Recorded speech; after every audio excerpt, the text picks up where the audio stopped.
बिस्मिल्लाहिर्रहमानिर्रहीम। Sheikh Ijaz Ahmad official YouTube channel से हाजिर हूं।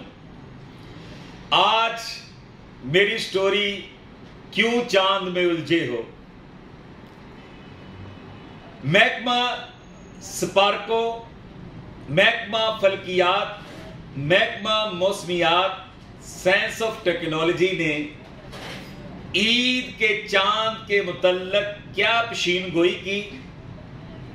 जब चांद नजर आ गया तो बड़े बड़े एंकर जिनके नाम हैं उन्होंने हंगामी तौर पर वीलॉग किए और कहा कि चांद चढ़ा दिया गया। फिर जब दूसरा दिन ईद का था तो उस ईद के दिन फिर वीलॉग हुए तो उन्होंने अपना पूरा मौकिफ चेंज कर लिया। ये दुनिया अब अनपढ़ नहीं है, जाहिल नहीं है, वो सब कुछ समझते हैं कि क्या हो रहा है, किस तरीके से हो रहा है। हमें क्या करना चाहिए? हमें सुबाइयत का खात्मा करना चाहिए, फिरका वारियत और नफरत और तअस्सुब के खात्मे के लिए अपना किरदार अदा करना चाहिए। जो अदारे हुकूमत के हैं, कोई फैसला करे तो पूरी हुकूमत को उसके पीछे खड़ा होना चाहिए। ये शर्त है कि वो फैसले ठीक करें। अगर मेरी स्टोरी आपको पसंद आए तो मेरा चैनल सब्सक्राइब करें। अल्लाह ताला आपको करोड़ों रहमतों से नवाजे। मुल्क पाकिस्तान में सुबाइयत, फिरका वारियत, तअस्सुब, नफरत का जो बाजार गर्म है, ये चंद माह से दोबारा शुरू हो चुका है। नेशनल एक्शन प्लान हो, ज़र्ब अज़्ब हो, कॉम्बिंग ऑपरेशन हो, ऑपरेशन रद्दुल फसाद हो, इसकी वजह से बहुत पाकिस्तान को कामयाबियां मिली और पाकिस्तान अमन का गहवारा बना, दहशतगर्दी का खात्मा हुआ। बड़े बड़े दुश्मन, बड़े बड़े दहशतगर्द, बड़े बड़े एजेंट जो है वो वासले जहन्नम हुए, कोई पकड़े गए और पाकिस्तान में अवाम ने और दारों ने मिलकर जश्न मनाया और पीसफुल पाकिस्तान का नारा लगाया।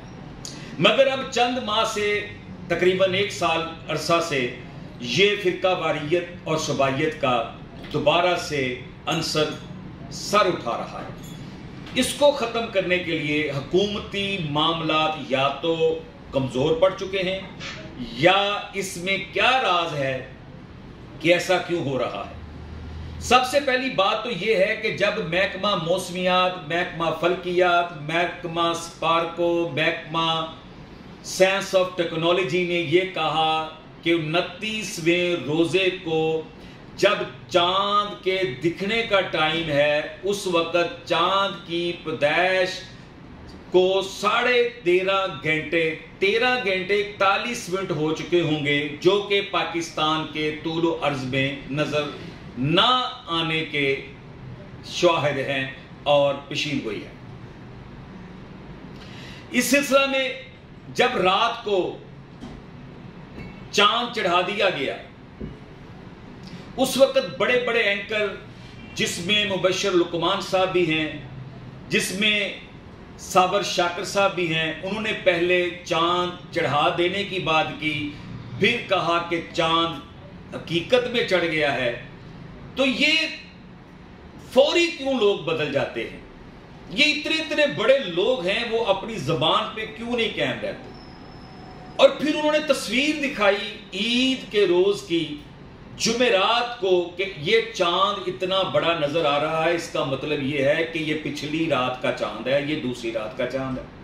मैं ये पूछना चाहता हूं कि 29 रोजे को जब चांद नजर आने का टाइम था तो उसकी उम्र जो थी वो 13 घंटे 41 मिनट थी, और जब दूसरा दिन ईद का था तो उस रात को चांद की उम्र तकरीबन 37 से 38 घंटे थी। तो उसने वाज़े नजर आना था और देर तक नजर आना था। ये साइंस और टेक्नोलॉजी ने भी और तमाम अदारों ने यह बताया। अब 2 बातें अहम अर्ज करनी है कि 28 रोजे के बाद पीटीएम जो मुल्क दुश्मन है, आइन दुश्मन है, पाकिस्तान के परचम की दुश्मन है, अदारों की दुश्मन है, उसने 28 रोजे के बाद ईद का ऐलान कर दिया। सबसे पहले हमारी यकजहती को नुकसान पहुंचाने की उन्होंने इब्तिदा कर। उसके बाद शहाबुद्दीन पोपलजई साहब, जिन्होंने पूरी मेरी जिंदगी में आज तक मैंने नहीं देखा कि उसने 30 रोजों में ईद की हो, सब उन्होंने 29 रोजे की ईद की है। उन्होंने 10:30 बजे ऐलान कर दिया कि हम ईद का ऐलान करते हैं। कोई पूछने वाला नहीं कि अभी जो हमारी मरकजी रुयते हलाल कमेटी है उसका तो फैसला ही नहीं आया, उसने तो अभी अनाउंस ही नहीं किया। ये मौलाना पोपलजई साहब ने ऐलान कैसे कर दिया? किसी ने अदारे ने उससे नहीं पूछा, आज तक उसके खिलाफ कार्रवाई नहीं हुई।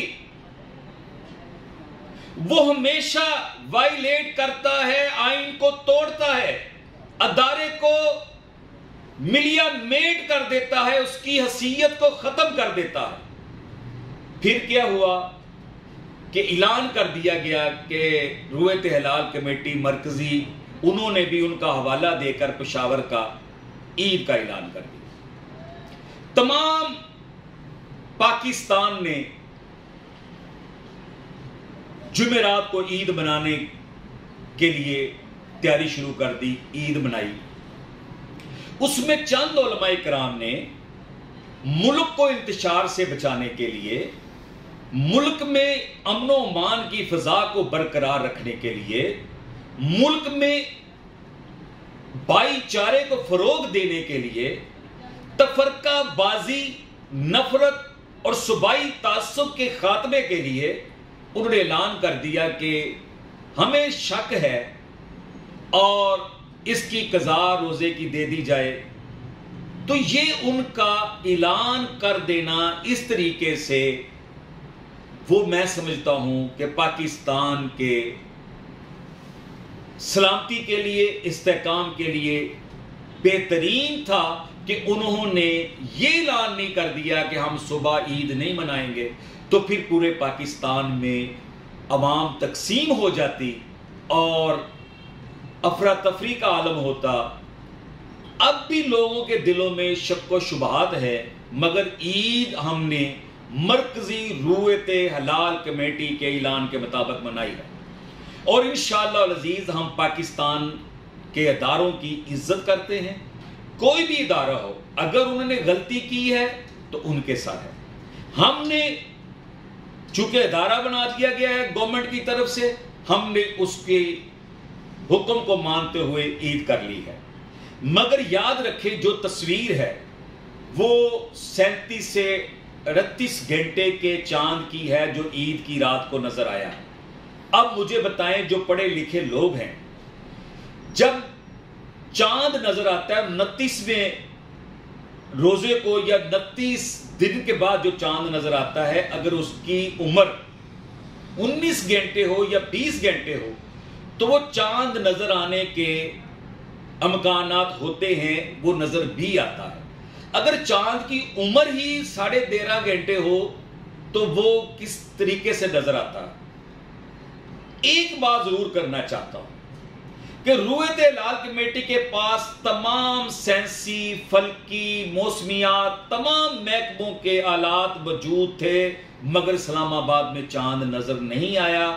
पेशावर में मौलाना शहाबुद्दीन पोपलजई को मस्जिद के तहखाने में चांद नजर आ जाना ये अजूबे से कम नहीं है। मैं हुकूमत पाकिस्तान और अदारों से कहना चाहता हूं कि जो अदारों को वायलेट करते हैं, अदारों के हुक्म की अदुली करते हैं, अपनी मर्जी से फैसले करते हैं, उनके खिलाफ कानूनी कार्रवाई होनी चाहिए। वरना हर बंदा, जैसे ये मुहावरा बना हुआ है कि 2 ईंट की मस्जिद बना के बैठ जाता है, फिर हर बंदा अपने जिले, अपने सूबे, अपने इलाके से चांद की शहादत का ऐलान करेगा और मुल्क में जो हमारी यकजहती है, हमारा इत्तेहाद है, हमारा जो भाईचारा है वो नुकसान होगा, अवाम तकसीम होगी, तफरकों में तकसीम हो जाएगी। यही दुश्मन चाहता है। इस पर फौरी तवज्जो की दरखास्त है। और मैं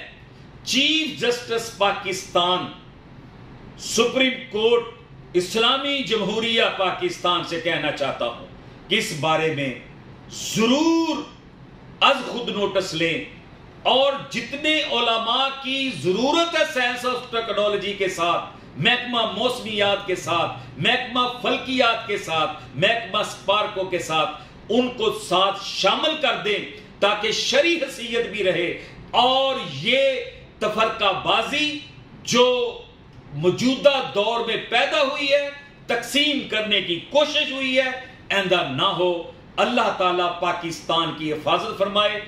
पाकिस्तान जिंदाबाद।